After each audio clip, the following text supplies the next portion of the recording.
How are you, BookTube? My name is Maria and welcome to my channel MH Books and welcome to another Friday Reads.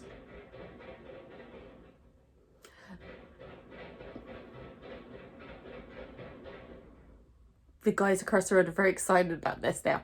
They have been working since 7 o'clock this morning. It's a very, very big construction site there. They're building a huge big health centre and which is very much needed, and nursing home, which is also very much needed. And then there's nursing home being built on that side as well, which is very much needed, although some of the neighbours protesting about them taking down the granite walls and things that used to be there. So it is noisy and we just have to deal with it. This is actually the quietest spot I could find. So Friday Reads. Friday Reads is all about just seeing where we were with our reading and what we have read and currently reading, what we plan to read over the next week. And it's a great chance. I love watching people's Friday Reads. I love to see where they've gotten to in a week. It's just like a little snapshot.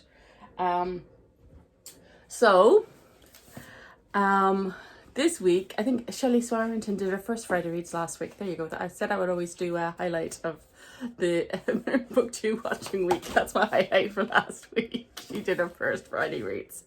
So what have we read this week? I dropped one of the books on the ground there.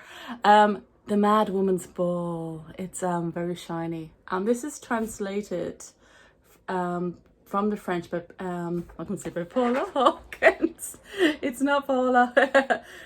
Frank Wynne, and it's a book by Victoria Ma.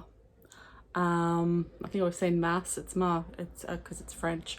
I will deliberately not use the names in this because I never learned French and I find French particularly difficult to pronounce.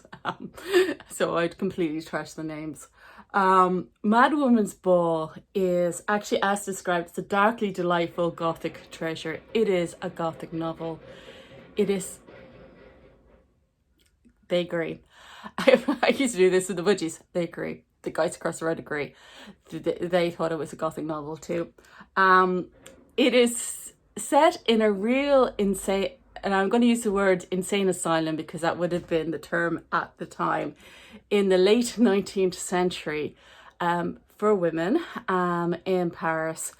And every year they would have a ball where all the gentry would go and they would have and they would watch and have a look at these mad women all dressed up, these insane women. And there's an infamous doctor there who used to hypnotize his patients to cause fits in order to cure them. So this is the background and it's based on true events. But in this story we have 4 main characters. 3 of them are patients and one of them is the senior nurse of this insane asylum. And the story is about a girl who is sent there because she can see ghosts. And obviously that's a mad thing to happen.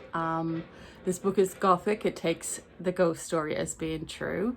There's no subtlety or questioning in this. This is just a plain old-fashioned straight gothic ghost story in a way, and a story of what it is to be trapped within this asylum for speaking your mind most of the time, for being a woman, for being a prostitute, for just trying to survive, and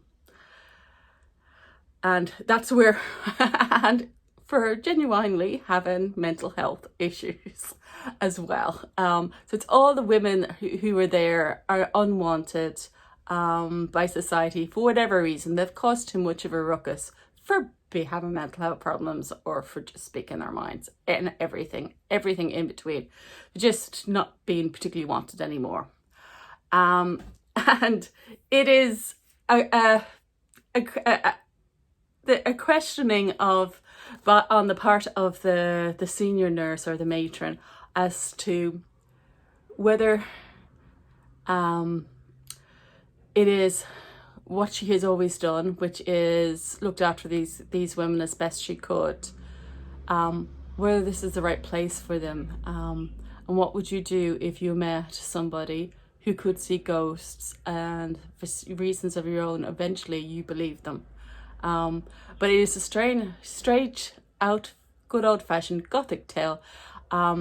People who don't like it thought it was going to be more subtle, and it wasn't going to be as, it's going to be more as ephemeral about the mental health issues. Everything is just a progression of a story in this one. It's just a plain, good old-fashioned Gothic story. So if you like that kind of thing, I thoroughly recommend it. And the guys across the road loved it. They also loved when I was reading this one. So the Nothing Man by Catherine Howard. I forgot to ask Margaret actually on Goodreads why she didn't like this. This is I picked it up in the Lahinch Bookshop when I was doing part of my Western Way haul, which I haven't finished actually uploading yet on the first half of that. This is a story about a man who is reading, a security guard who's reading a book that has just come into his supermarket that he's, you know, the security man of. And it is very exciting. As the guys across the road agree. It is, in fact, a true crime book on the murders that he himself, rapes and murders that he himself committed. So you flash back between him reading the book and the actual story written by the true crime author. The true crime author is one of the only victims who survived his last killing rampage. The twist, you know, from the beginning, there's only one or two ways this can go, but this is genuinely creepy to have this woman who is writing this book, who is going to book signings and having the murderer appear looking for his book to be signed. And I actually kind of got chills from this one, which I would never get from horror novels or something like that. It's just because this is something that you could actually imagining happening because from the true crime books, and it's the first time I ever got why people want to read true crime books, because I've never read them and never had any desire to read them. I thoroughly enjoyed it, and I must ask Marco. Somebody remind me. I have to ask Marco why she didn't like it on Goodreads. Cursed Bunny, read for Women in Translation, as was Victoria Ma's The Mad Woman's Ball. Cursed Bunny is a Honford Star book. It's by Chora Chung and translated by Anton Hur. And it is a collection of short stories, mostly horror and ghost stories. Not horror, actually horror. Ghost stories with some lots of magical realism, and some of them are very fairy tale-esque. I really enjoyed the first two, by the way, are very strange, very unusual, and I wasn't sure. But as you progress through the stories, they're far more the old-fashioned kind of ghost tales of people meeting and people then realizing that they're ghosts, and that kind of thing, or not, people not knowing they're dead. The normal ghost stories, but told prettily, with this, again, this is always in Korean fiction, so I presume it's something to do with the Korean language itself. This very sparse kind of prose, and it brings something to this kind of tale. Fairy tales are told very simply. We know our formats. They you know, and these have that kind of feel because of the language. Unlike fairy tales, though, they do have Fairy tales, if you read the original versions, not the Disney versions, which I have. I've read lots of the Grimm original versions from the original publications as well. Not in the original language though.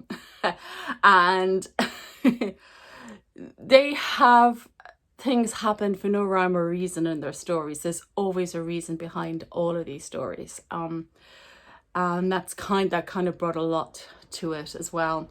And I just I thoroughly enjoyed them. They're twists on the normal thing that that I've read a lot of, and actually one of the books I'm about to pick up is a more straight old-fashioned telling of these kind of stories. And I would, if you like ghost tales and things, don't be put off by the first two stories. I like them, but they are very weird. I don't know what they are. And if you like fairy tales, and there's even one about artificial intelligence and that kind of thing, where that goes. If you like that kind of thing, I would recommend this. It is very, very easily read, very accessible, very enjoyable. I was looking forward to it, each one. When I picked up the book, I said I can't wait to read this one, because this one is going to go somewhere good. So that's what I finished on. Well, I'm currently reading On the Landing, stories by Yenta Marsh, by Ellen Cassidy. I'm 3 stories in. It's a library copy, so it gleams. And so far they're all connected by a very deep, I know there's travel and things involved as well, but which is the On the Landing title, but by a deep connection of loneliness in this. I'm interested to see where this one goes as a collection of short stories. Yes, thoroughly enjoying it so far. We shall see. Oh yeah, Irish ghost stories. So more old-fashioned. This guy, Padraig O'Farrell, was a colonel in the Irish Army, and when he retired, he decided to collect ghost stories that would have been told in his childhood to him by his parents and aunties and things, and put them as a collection of book, because the practice has sort of died out in Ireland. So these would be stories told as if, assuming that if it didn't happen to the person, it actually happened to, somebody's aunties, dogs, vets, sisters, brothers, husband's wife. You know what I mean? So these are based on stories that are supposed to have happened, almost the urban legends of Irish ghost stories. I've only read one so far, set in St. Stephen's Green. And he actually died just as he finished his, approving, his signing off on the proofs for the book. And this had been his ambition to do when he retired. So I actually thought that is, you should make sure you do what you want to do as soon as you can, because you never know what happens next. So yeah, this is a plain, simple, as they would be told, but with his twist. I've only read the one, but he is obviously very much a gentleman from his writing style. It was very sweet. We shall see where we go with them. I'm reading those for a reason as well, which will come up eventually in the next couple of weeks. Okay, not that secret, a secret reading project. Uwe Johnson's anniversaries. We have read, as we promised, the day per page, so whatever, 6 days since the 21st of August. This book relies an awful lot on the New York Times, and and reads out news stories in the New York Times. So at the time of the 21st of August 1967, what they were talking about was the Vietnam War, and the number of casualties were being hidden on the 7th and 8th page or something like that within the New York Times, and all of this is mentioned. As part of reading this, I've just been keeping every couple of days just little tabs on what's the news stories, and I chose rather than the New York Times, so I don't have access to the New York Times, to use the BBC news app. So I've been doing, just putting that up on the Goodreads group, the things that are happening. So it is interesting that it's been, this week has been full of events in Kabul and news stories and the politics of that as well as the casualties that they had yesterday. So yeah, the two at the same time, because does reading something like this, reading, in this case, reading the newspaper, in my case, reading the news app, does it affect your connection with the world, or your connection with your everyday life, knowing these events are happening around you? I don't know. We shall see where this book goes, by the way. I hope to get through the first 400 pages, which is part one. There's part one, part two in this volume, and then the second one has 3 and 4, I think. So we shall see what we get. 19th of December is when part one ends, so it's a long way to go yet. So hopefully I get at least that far, and then we'll see, do we bail or not on that one. How's it feel? Okay, heart-shaped box, halfway through. It's still enjoying it. It's a good old-fashioned ghost tale, but this ghost kicks ass. I'm just saying, it kicks ass. I suppose if you're a rock star, you have to have a ghost that kicks ass. I mean, yeah, and I'm loving the backstory now that's come in play on this one. So enjoying Joe Hill's storytelling abilities on this one. And then the Booker Prize, a winner from 2007, yeah. So The Gathering by Anne Enright. Now, this book, I understand when people love and hate this book. Loads of people hate it. This is extremely well written. I wish I was reading this for a literature course or something like that, because I'd love to pull it apart. But our character Veronica, so Veronica's brother Liam has died. Veronica is such not a nice person, but she tells it as she sees it. And she's thinking about and writing about her grandparents' love story and backstory, and she's imagining all sorts of things, like her grandmother thinks being a prostitute in the Monto. The Monto was a red light district in Dublin, and it was shut down by I can't remember the name of the Mary Legion, whatever, a Catholic group, who, to be honest, did rescue an awful lot of the prostitutes and things like that. So she imagines all this kind of backstory, and she has so many thoughts about people having sex, her grandparents, herself, everybody, grabbing off body parts, male and female, what they look like, nothing sensual at all in it. It's just, it is a lot. And I could see someone, I know somebody who dismisses it, there's too much sex in that book, and I'm like, okay, I would have thought it would be more erotic kind of sex, but no. And meanwhile, Veronica's reflecting on her brother who has just died, Liam, and obviously the backstory is working out to some time in the 1960s in their childhood and what happened. So we shall see with this one goes as well. But I'm really enjoying Anne Enright's writing style in this. I do think, though, that The Green Road is a far more entertaining novel, as well as being well written. But we shall see, I suppose. So there you go, nearly 20 minutes, so I better finish up now. I hope to finish the books I've started, because we're coming up towards the end of the month, so maybe not add, I'm just looking at them behind you, a few other books onto my TBR, which I am definitely going to do. So hopefully until next time, I hope whatever you're reading, that you're enjoying it, that you're keeping safe as possible, that hopefully you have nobody trapped in Afghanistan at the moment, and Until next time, bye now.